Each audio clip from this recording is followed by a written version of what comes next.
Baru-baru ini, Sabtu 36 Juni 2023, sebuah video sedang hangat diperbincangkan warganet di media sosial Telegram, di mana dalam video tersebut memperlihatkan detik-detik penyerangan yang dilakukan kubu angkatan bersenjata Rusia ke pasukan lawannya. Di suatu wilayah yang tidak disebutkan namanya dalam narasi unggahan, militer Rusia luncurkan serangan melalui drone FPV yang dioperasikannya ke arah posisi infanteri Ukraina. Hasilnya seperti yang terlihat dalam rekaman. Posisi target seketika porak-poranda, meledak dihantam drone FPV Rusia. Militer Rusia meyakini serangannya melewaskan semua tentara Ukraina.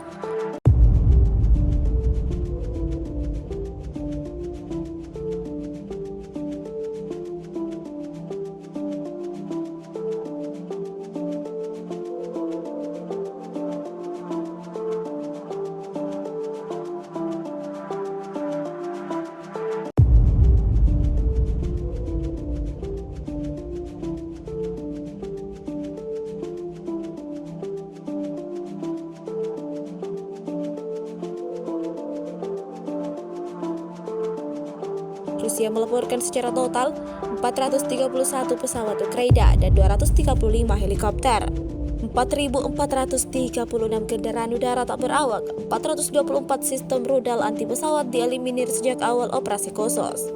Sementara dari kubu Kiev, Kementerian Pertahanan Ukraina merilis 460 tentara Rusia dieliminir dalam sehari terakhir. Total 208.370 prajurit Federasi Rusia meninggal sejak awal konflik hingga hari ke-464.